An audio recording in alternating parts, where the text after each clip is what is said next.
Hey, so I'm thinking of this this thing as I put more data into it, more information that I need to have, more reminders that I want, and I'm trying to think about it in terms of what it can actually do and if what it's doing makes sense. I have this notepad skittering around on my my dashboard here. And it's available there for me to, got a pen ready so that if I need to jot something down, I can jot something down. And this is all like varying degrees of jotting, I guess. This has always been the problem with me, is getting ideas out of my head fast enough. And I think the fastest way I can do that is with the voice recorder, which is in my other pocket. So I've got this like panoply, not even sure if that's the right word, of options available to me, things ready to go in case I need to store information or reference information. And I was looking at we got some mothballs, but not mothballs. They're actually the moth crystals. It's like crystallized whatever's in mothballs. And the warnings on that bag are wild. It's like, oh yeah, mothballs, they kind of smell a little funny. Well, the crystals are like, this is a pelletized pesticide that aerosolizes as time goes on. It I guess it sublimates into gas or something like that. And it slowly kind of disappears or dissipates. I don't know if it gives off the pesticide or whatever, or if it actively disintegrates. But it's the warnings are wild. And I'm looking at it and I'm like, I don't even want to mess with this. I'm just going to get this to where the bag's open and I'm going to put it where I want to put it. I read it, obviously, but there's all these warnings and notes, and if this happens and if that happens, and if you go to the doctors, tell the doctors this, and you have to do this and that, and it's like, this is good reference information. And I imagined, like, what if I needed it? What if I needed the bag? I wound up just putting the whole bag there, and it's kind of out of reach or difficult to reach. And I was like, I'm fine, but I was just thinking, like, worst case scenario, I guess. Like, so what if I start getting symptoms or some of these symptoms? It's like, oh, what did the bag say again? Like, well, the bag's up in a hard to reach place, and you should probably go to the emergency room. It's like, okay. So we would leave, and then you would still want the reference data. So like, you would go back to Walmart where you bought it and buy another bag, and then be like, here's the reference data. It's like, okay, well, you don't even really need to buy it. You could run in and just take a picture with your cell phone. Like, so you take a picture with your cell phone, and now how much battery life does your cell phone have? Like all of this is moving around the concept of putting it on paper, because when you put the reference data on paper, that is, I'm gonna say, by far the most reliable way to store the data. If you use ink on a piece of paper, that data is going to be there for a very long time, as long as you have the paper. Now, obviously, if you have reference data and you can upload it to the server in the cloud and download it to several other locations, yeah, I mean, you might lose a piece of paper. It's like, these are pros and cons of the different storage of the medium of the storage that you're choosing. And then obviously there's I don't know if you can hear me, actually. Had the air turned on under the vent, or air turned on under the mic. So and then if I have a ton of data, then I might be at the point where I'm like, well, I'll just record everything in this notebook. And then it's like, oh, where was that tiny bit of information that I needed? What page was that on? Okay, well, I have to index this data. And then you get back to the point where if you make that data electronic, then you can have the CPU do searches for you to help you match data, to help you sift through the data. Obviously, there's other things about that. Like, you want to organize these notebooks, and I have a lot of notebooks. And if you wind up splitting this up, so you're like, okay, this this point of data starts at this point. You know, this type of data stores here. And then you skip ahead to this type of data, and you input that information, and you get to the end, and you're like, oh, well, you know, do I tear sheets out the front and then put them in the back? Like, you want to be able to move the data back and forth. You know, you can move this up and give it more space, and all that happens. Woo!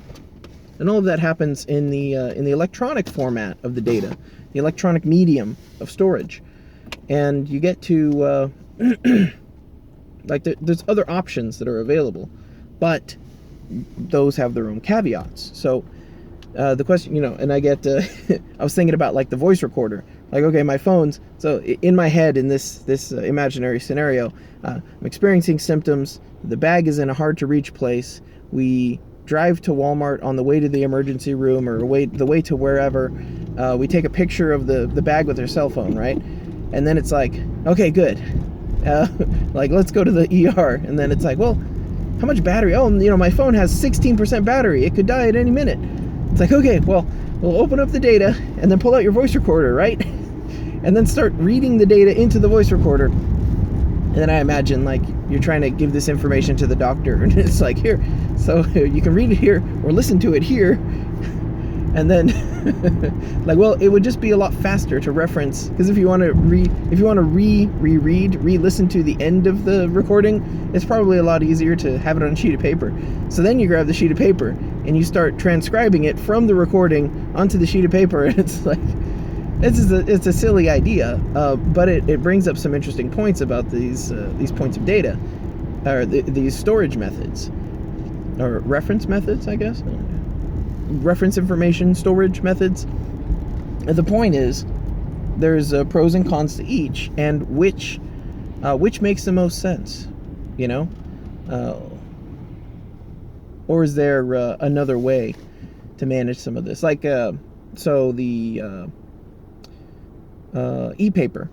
So e-paper lets you requires electricity to maintain its or to change, but it doesn't require a lot of electricity to maintain it. So when you know, if I have a sufficient enough bit of e-paper and I record all this data in it, and it's all displayed on that e-paper, and the battery on my device runs out, that e-paper still displays the data. Well, that's an interesting idea. Where is that data stored? That's, talk about ethereal data. It's stored in the it's not maintained in any kind of memory at that point. That's so interesting. I think about e-paper as a medium of storage, a long-term storage. Like, they used to use tubes of mercury. They would use mercury and tubes filled with mercury and a microphone and a speaker, and they would read out through the speaker, which would move in slow vibrations across the would ripple basically across the medium of mercury. And the mercury, if I'm understanding it correctly, and the mercury would take a long time for it to reach the speaker, where it would hit the speaker and go, and then the speaker, or rather the microphone, and then the microphone would pick up that information and cycle it back to the speaker and play it back on the other side, and then the mercury would vibrate again. And that was long-term storage, because they needed a way to be able to store binary data, ones and zeros, in such a way that they could leave it for a while and come back and get it later. And that was how they that was a physical medium, a physical, like, such a, like, literally physical storage. And the idea that your ones and zeros are being stored on something as transient as the vibrations of mercury is rather similar, I think, in the idea that you have a sheet of e-paper with ones and zeros all over it in a grid layout, and your data is stored in whether or not there's a positive, or there happened to be a positive or negative charge, like where the black ink essentially is oriented on this membrane. That's so strange. It does also mean that you know, it's much less susceptible to snooping. but so is a fine layer of graphite spread across tree pulp. It's just it's interesting as a storage of medium, or as a medium of storage. Goodness, right? Yeah.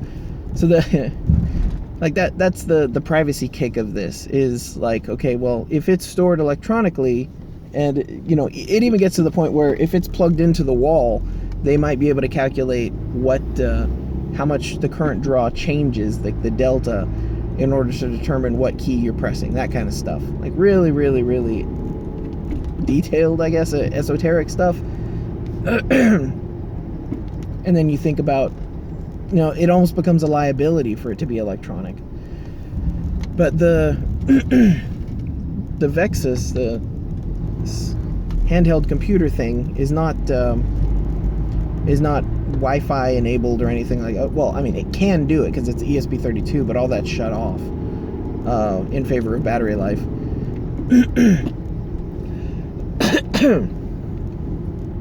Oh, by the way, the battery life, or the efficiency of the ESP32 is strangely not great. I ran into another project where someone used an ESP32 to run a very low current draw LCD display, and I was like, oh, okay, this guy must have achieved many hours with even just a small battery pack, and the answer was no. Definitely not. So it was clear, like, you can read between the lines and tell where there's difficulties in some project descriptions, and it was clear that there was something, that there wasn't great battery life. So I just don't think it's very efficient for it. You can do like heavy sleeping, like deep sleep, but then you're missing things like setting timers and things like that. There's probably other tricks you can do, and I have a few ideas on that I haven't implemented quite yet, but suffice to say, this 250 or 2500 milliamp hour battery is probably going to stay on there for a while. So it's fine. It is what it is. It's a little heavier than I would prefer, but it's not that big of a deal. It's still handy, and I don't know. I guess that's it. That's all that needs to be said. So I think about the medium of storage, and like even to the point of not reference data, but books, like stories and stuff like that. And owning an electronic book is, to me, quite different from owning a physical book. And there are, again, it's the medium. There are advantages and disadvantages to each.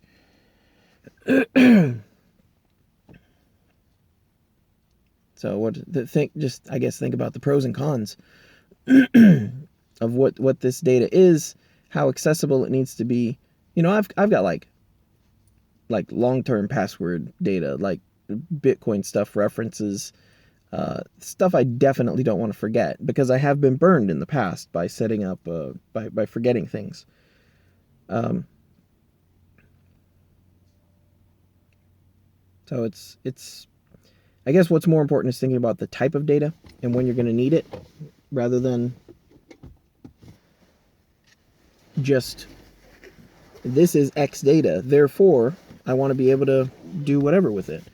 A PDF of a reference manual is a lot more useful because I can electronically search through it. A lot more useful than a paper version of it.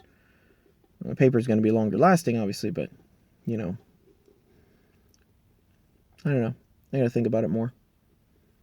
Anyways, the Vexus, this electronic reference of all this data, has and is very handy. Has been and is being, I guess, very handy.